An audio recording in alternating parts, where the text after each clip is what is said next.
That's a chin-up bar for toddlers. I just vaulted it. Let it never be said that I lack the requisite athleticism to do the job. Any job, it doesn't matter what job. So I'm here in our nation's capital, and I feel a little bit like a vengeful spirit.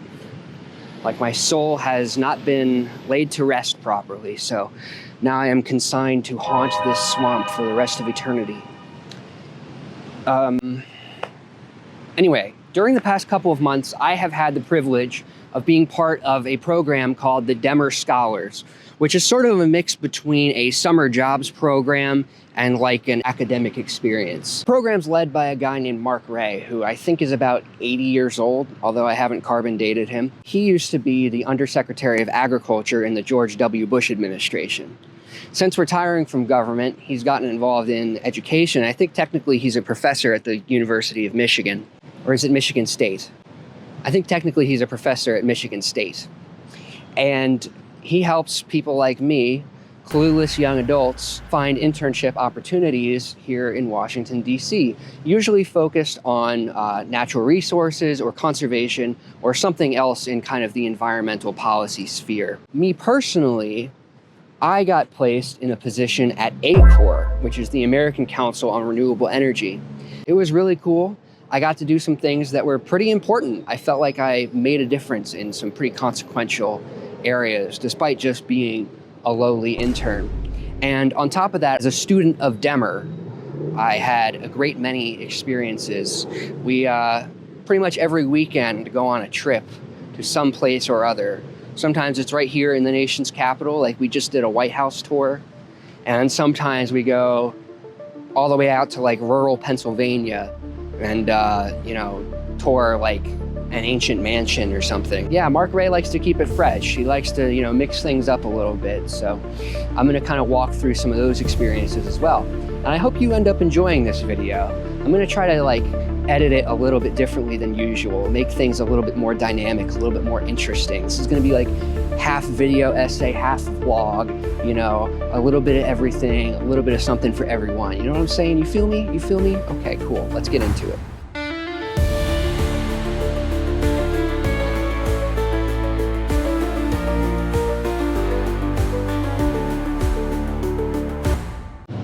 So when it comes to all the little trips and excursions we went on, chronologically, the first one I should comment on was our tour of the Chesapeake Bay Foundation. Now, as a Maryland native whose primary school curriculum was kind of environmentally conscious, I had some knowledge going into it of the size and importance of the Chesapeake Bay watershed and how it sort of collects from waterways all up and down the East Coast, and how important its health is to the plants and animals of both land and sea, and also to humans by extension.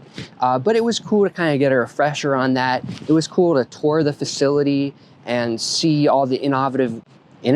It was cool to see all the innovative ways that they kind of made the building more energy conscious, and there were lots of little exhibits, you know, furs and like skulls and things of different animals that we could kind of look at and touch and fiddle around with, and that was fun.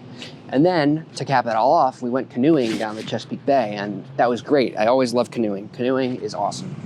And after we were done canoeing, we sort of dragged some big rope nets through the shallow area of the bay and looked at what animals we found in our nets. We got some fish, we got some tadpoles, we got some crabs, we even got some jellyfish. Now, me personally, I am terrified of jellyfish. I'm gonna be for real. It's like one of my most primal, irrational fears. Any kind of like standing body of water, if it's salty or brackish, I'm afraid of jellyfish. If it's freshwater, I'm afraid of brain-eating amoeba, okay? But it was cool to see.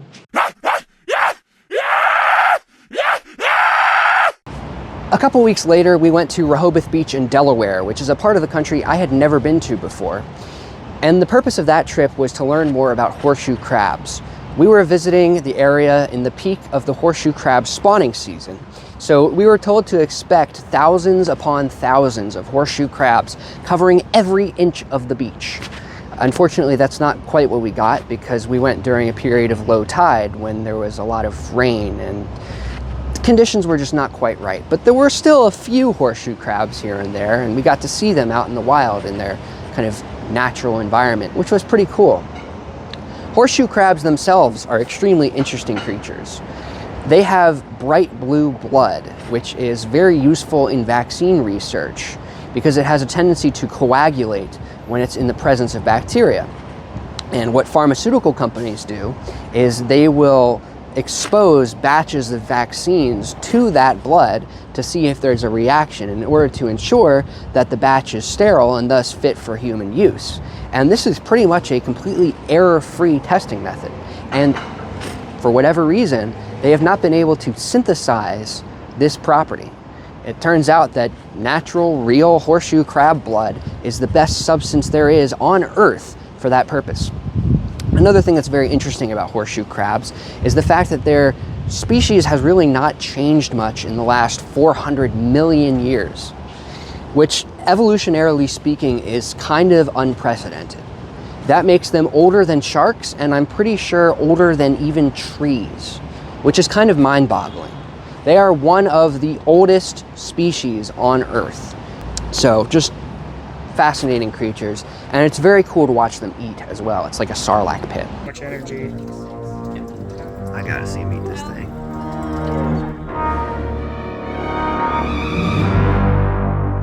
The next trip we went on was a trip to a USGS, that is United States Geological Survey lab, out in rural Maryland.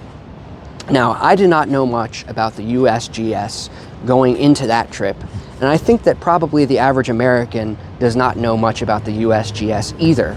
If you listen to the name, you might think that they look at like rocks or something, but no, they're actually really important. They're actually really important. The USGS is responsible for taking environmental surveys and managing national databases for a whole bunch of different environmental indicators. They look at migratory bird patterns, they look at the amount of pollinators in certain areas and the different levels of species. They monitor for diseases like wasting disease in deer, and they also keep track of the populations of animals and plants that are being hunted and harvested to ensure that there is responsible activity and that those resources can continue to exist for people generations in the future. All right, so we want to maximize hunting. That's an objective, right? We want to be able to hunt as much as we want and as much as we can. And then, but that conflicts potentially. If you harvest extensively, you could crush your population. So you may be doing very well for a few years, but then after a few years, you lose that potential. So the idea was to set the objective so that you could maximize hunting every year. You could have as many ducks as possible, but instead of thinking myopically over just a few years, you think about it over 100 years. There's really no private company or other institution that's capable of handling this research at scale. They really are like the official stewards of all this information at the national level. And a lot of different companies and nonprofits and even other government agencies are wholly dependent on the USGS. So when we were there, we got to hear about what that work is like, and we also learned about how they're trying to optimize that data collection so that they can get the best results for people who use those resources. You know, when the president gets signed in, he takes an oath of office, but all the bureaucrats, myself included, take an oath of office, right? It says that we have fealty not to the president or to our supervisors, sorry, Tom, but to the Constitution and to the people of America. So that's who I work for in the biggest sense. And when I see problems and I see, you know, what's going on, and I have to make judgments about, are these illegal operations, or, you know, where do I lie as a government bureaucrat? So you're going to be in the people who make decisions, and you're going to see and think about what's going on within our federal government right now, and what's my responsibility as your citizens, you're also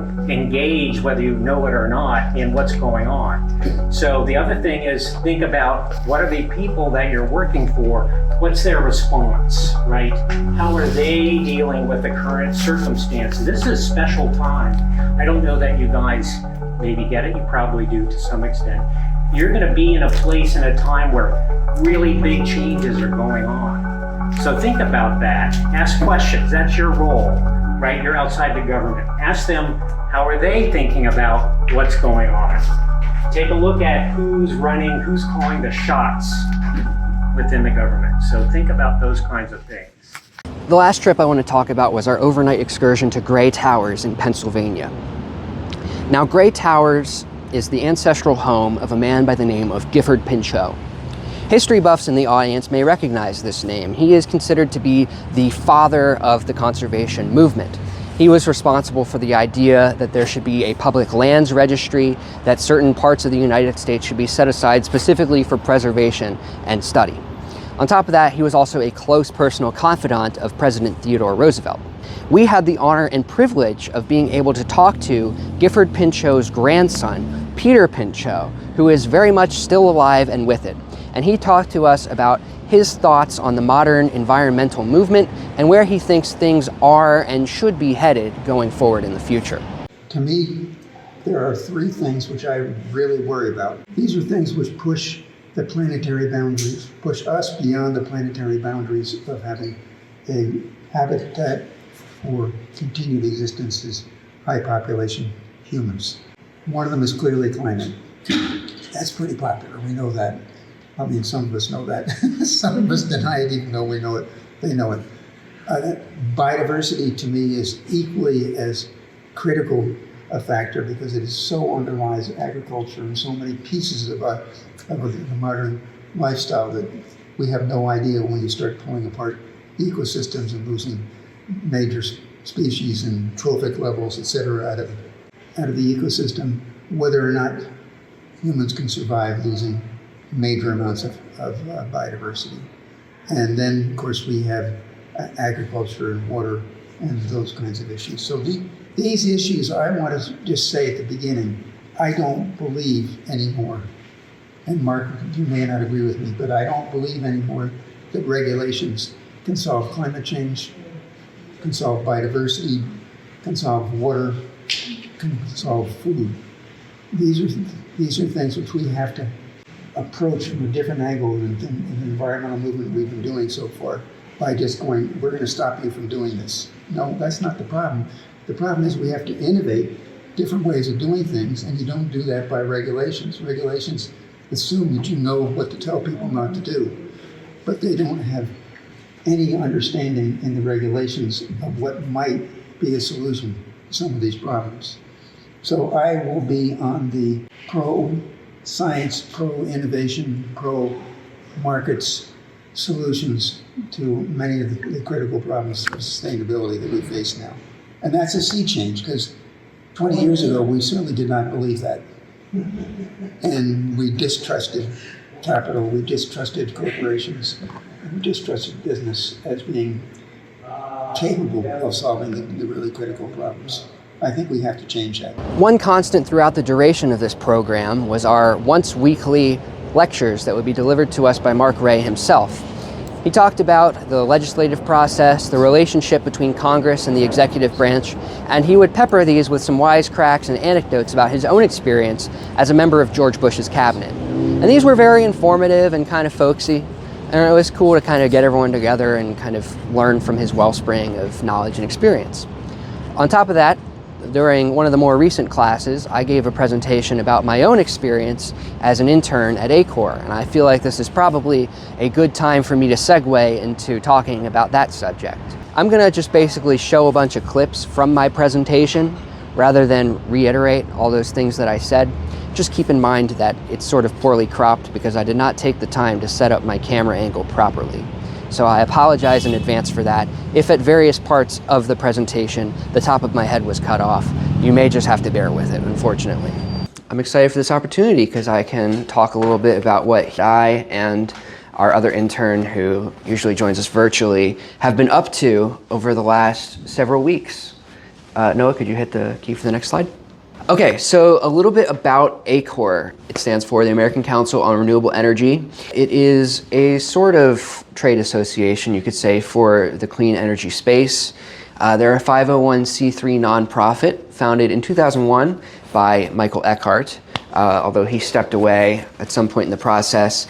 And the current CEO is Ray Long. Their mission statement is essentially to bring together industry leaders so that they can strategize on how exactly the United States can execute the sort of clean energy transition, and also helps small and mid-sized companies sort of develop technological innovations like energy storage or solar and wind components, basically ways to make that technology more reliable and more affordable. And also, yeah, they act as a sort of representative voice of the industry in policy matters. They're not like technically a lobbying organization, but they do some kind of lobbying adjacent stuff. Oh, and here on the right are a bunch of the different member corporations that are kind of part of the ACORE alliance, I guess you could say. Here's a picture of me in the office, hard at work, and what is my job exactly? So as an intern for the policy team, I put together research basically on whatever it is the rest of the policy guys need me to research.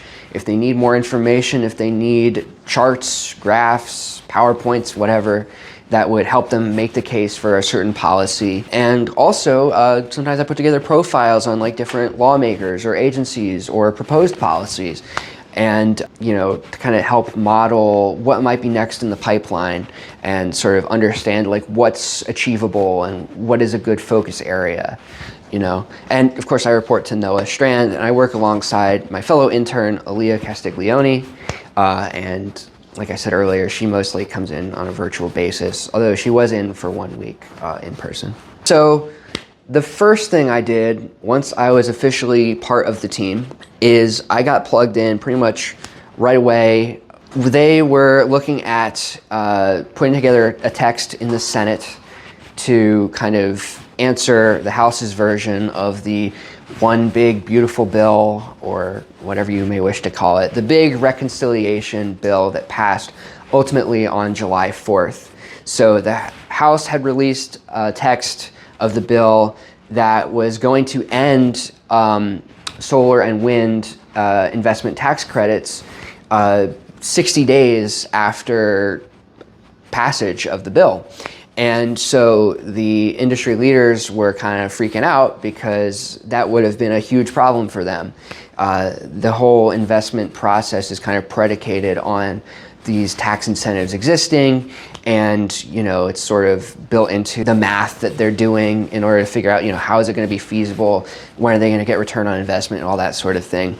And this was going to be a huge problem for a lot of these representatives' constituents, because it would mean that like their energy prices would go up. So this was an example from Oklahoma, and we put together charts for pretty much every state, but we especially focused on the areas that the members were coming from for the fly-in. So several senators came in and talked to ACORE members, and my responsibility was to put together information that would be pertinent to each of those members.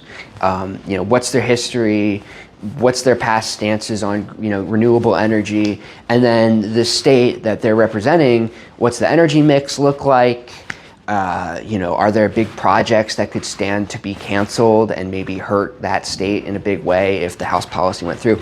And so ultimately, I think that we made a bit of a big difference. So this is a comparison here of the House text that came out first, and then this is the Senate text that came out just a few days after the fly-in. And it's a lot more text over here, but basically, rather than the credits going away after 60 days, there was going to be like this whole phase-out timeline, and it was actually going to go on quite a long time for certain projects, even longer than originally planned. So that felt like a big win, or at least it's not like perfect, but it was definitely a great improvement relative to the starting point, and it felt like there was good feedback getting received from some of these senators. One of the things that I gained from this experience was kind of better understanding the green energy debate. And I think people kind of have this like mental model of like this spectrum of like Lorax to Onceler. Like there's people on this side that are like tree huggers and they just like hate fossil fuels and they only love green energy. And then people over here that like only love fossil fuels and they hate green energy. But there is sort of a larger like gray area than that. So I kind of learned some of the important buzzwords that kind of help communicate exactly where people fall on that spectrum. So a big one is baseload versus intermittent. So baseload power is basically power that goes into the power grid on a constant basis. There's no real fluctuation. It's 24/7, 365. So that's fossil fuels, and then it's also things like nuclear power, geothermal, and I guess hydroelectric are all considered to be baseload power. And so what we were seeing is that typically Republicans really like baseload power, and they don't like intermittent power, which is sources of energy. And if we're being specific, it really means solar and wind, which fluctuate from moment to moment depending on, the conditions that the power plant is in or what have you.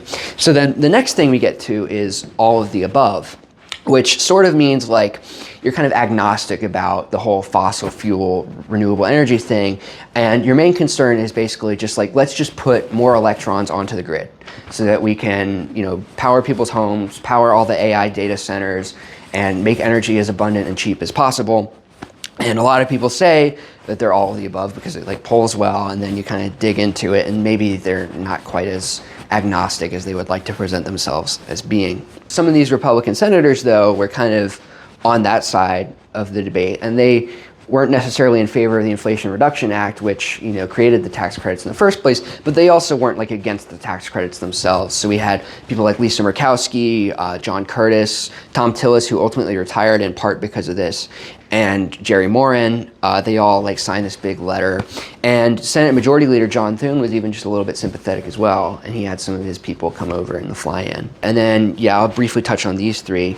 The tech neutral investment tax credit is basically a way for companies that build tech infrastructure to kind of recoup on their investment, and like it says, it's tech neutral, so pretty much every sort of qualifying technology could receive this tax credit. But with the reforms that were going to be made in the OBBB, it wasn't going to be quite so tech neutral anymore, because stuff would be retained for non-solar and wind, but it would kind of go away quicker for solar and wind.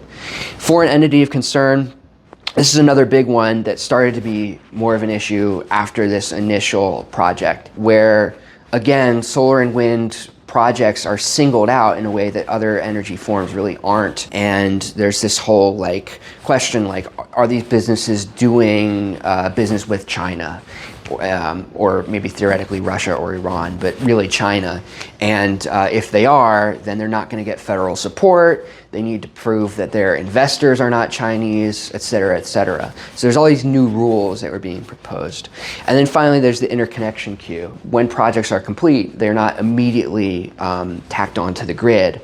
There's this sort of line that everyone has to wait in to get approval in order to get plugged into the civil infrastructure. And it turns out that most of the projects in the interconnection queue and the bulk of the electrons come from solar and wind, but there have been some laws proposed that would kind of give oil and coal and nuclear sort of a leg up, that they would kind of get to skip the queue. Okay, so the outlook for the future. This over here is kind of a table of what all of the ultimate bill ended up doing. And these are two of the really big, important tax credits that we were looking at. So obviously, the president signed the one big, beautiful bill on the 4th of July, like he wanted to do all along. And the final provisions ended up, from the standpoint of what is feasible, they ended up being a decent compromise, at least as far as the green energy goes. So there's still many questions, though, about this whole foreign entity of concern thing, about material assistance costs, are we getting materials from a country that maybe ostensibly is European and then they have some Chinese backing or whatever? How much of a headache is this going to be for people?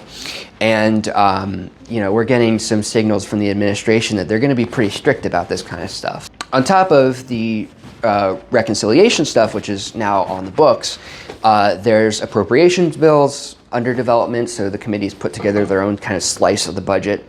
And Congress is also, of course, debating these permitting reforms that would make projects potentially get developed faster, and that could be a good thing for renewable energy. And also the interconnection changes where potentially, again, fossil fuel technologies could kind of get a sort of, one could say, an unfair advantage or a leg up in this queue that everyone has to wait in. Okay, so what did I learn from this experience? What am I taking with me once it's over? I felt like I was able to kind of put some of my niche interests to use in this. Like, there's like online tools that kind of chart where politicians stand on different stuff that I've always been kind of interested in, and maybe it was kind of a waste of time before, but now I was able to actually do something useful with that. And also, I realized, and this is kind of, you know, an optimistic thing, I think, people in power are persuadable. Like, it may seem like this is a very divided time, very, you know, conversations are very partisan. There's a lot of inflammatory rhetoric that you hear from like the White House or from, you know, whomever. But behind closed doors, if you actually like explain, listen, like, here's the reality. You're representing these constituents. They're concerned about their power bill, and we think that this policy will make that power bill higher, that they'll be paying more for electricity. You know, then they're like, you know what, maybe I'll hear you out on that. Also, the clean energy transition is not going to stop just because President Trump is in the White House. And the US really is embracing cleaner, cheaper, more renewable, you know, emissions-free energy, even if the path to get there isn't always like super straightforward. There is a real demand for that, and this is what the interconnection queue looks like. So like I was saying, solar and wind, and that's also wind over there, are kind of a large amount of it. Battery power is usually used in conjunction with these types. We got hybrid, which also usually involves some form of solar and wind. So this right here, natural gas, is the small slice that still exists that's like fossil fuels. And if some of these laws pass, then these guys will kind of get special favor, which is a little bit strange, but that's what certain people want. And then deep buried in here, we've got like nuclear and coal and geothermal and a bunch of other stuff. So yeah, this was and has been and still is a really rewarding and interesting experience, and I feel like I've really gained a lot from it. Are there any questions? I was wondering if you could kind of talk about your wonky interests a little bit and how you kind of learn them a little bit. Yeah, absolutely. So a large part of what I was doing was trying to get a sense of who each politician is. You know, it's kind of easy to think about like every Republican as sort of having like the same general ideas, or every Democrat as having the same general ideas. But depending on their background, depending on their constituency or their individual ideology, they all kind of believe different things, and there's different ways that you can appeal to them individually, right? So one of the websites that I would like to look at is called ontheissues.org, and just about every elected official in America has a profile on that site where they'll like compile quotes from those politicians on like just about every major issue. So one of them is green energy, and you can see like, what did they think about, you know, renewable energy tax credits 10 years ago? What do they think about them now? You know, and what do they think about the environment in general? What do they think about government involvement in investment, you know, and that sort of thing. And the Committee for Responsible Federal Budget was useful. They produce a bunch of like handouts and interactives so that you can look at like the fiscal impact of different policies. Because one of the big pitched reasons for getting rid of the renewable energy tax credits was that it would like save the US government money.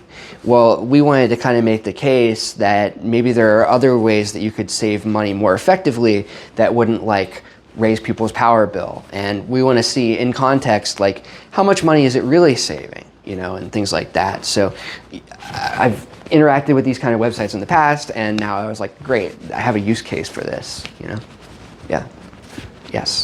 You touched on this a little bit, but what was something that you learned from ACORE about energy that you hadn't known before? I learned a lot. I mean, I'm gonna be honest, like coming into it, I didn't have a whole lot of prior knowledge about specifically energy policy. I had worked an internship in the past with an engineering consulting company that did renewable energy projects.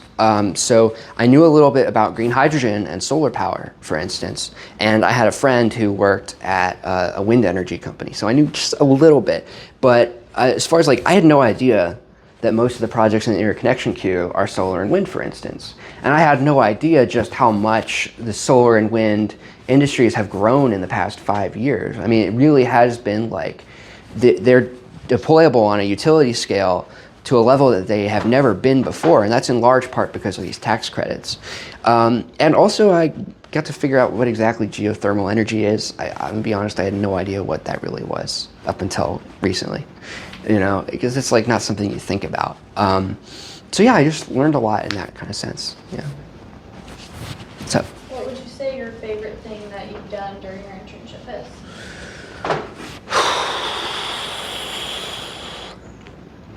I really liked sitting in on committee markup hearings. It's pretty cool to be kind of pretty close to the Capitol and seeing these elected officials sort of in their natural habitat. It kind of felt like going to the zoo a little bit, and seeing the primate exhibit or whatever. And it's cool to just kind of be there while all this stuff is going on. And I really just think, in general, my favorite thing about this was that I felt like I was really part of the process and making a difference. With the fly-in, for instance, I felt like the data that I put together contributed to this project of changing these senators' minds. And I feel like it actually did make a difference because we saw how the updated text was different and more favorable. So it was great, I may have helped in some way in helping this industry, and that means people are saving money on their electricity bills, and we're helping the environment and all this other stuff. It's that's awesome, Yeah. Yes. Do you see yourself working in the solar wind industry in the future? Possibly. I don't know. I definitely feel like renewable energy is just going to be one of those important foundational industries going forward. Like I said, I really think the clean energy transition is inevitable. Despite what maybe President Trump would like people to think, we're not going back to coal power in the future. No one wants that. No one wants to, go into the coal mines and get terrible, cancers and all this other stuff. And solar and wind can be deployable for cheap. So I just think it's going to be really important. I'm interested in a whole bunch of different technology policy, and I think that green energy is kind of going to be underpinning just about all of it going forward. Yes. So what are your next steps? My next steps are to finish up this internship on a strong note, and after that, I'm going into grad school and studying international science and technology policy at GW. And what I'm going to be taking with me is, I feel like I've come out of this more optimistic than maybe I was going into it about the whole notion that people in power are reachable and their minds can be changed, and you just have to, like I said, you just have to do the legwork. You have to show up, be there, make the case, have the information ready to go, present the argument in a logical, calm, informed way, and you'll win people over. And so I feel like that's something I'm going to take with me into everything I do going forward. Okay. Does that conclude all the questions? Terrific. Thanks. So yeah, to wrap things up, that pretty much sums up my experience as a Demmer Scholar. It was a really informative experience. It was very personally fulfilling. I very much enjoyed my interactions with Mark Rey. He's a very cool guy. I enjoyed getting to know my fellow interns, the members of the Demmer cohort, and it's a very valuable program. I think that people who are my age or maybe up to a couple years younger than me should really check it out, especially if you're not sure what you want to do in life, or maybe you're thinking about trying out policymaking as a potential career path. I don't know how many more years into the future this program will still exist. I don't know if Mark Rey has a successor lined up, but as long as it does exist, it's definitely something that people should take advantage of. And I'm glad that it does exist. And I very much enjoyed my time. And now I'm just repeating myself. But in any case, thank you very much for watching this, and I hope you enjoyed. Toodaloo. You have been watching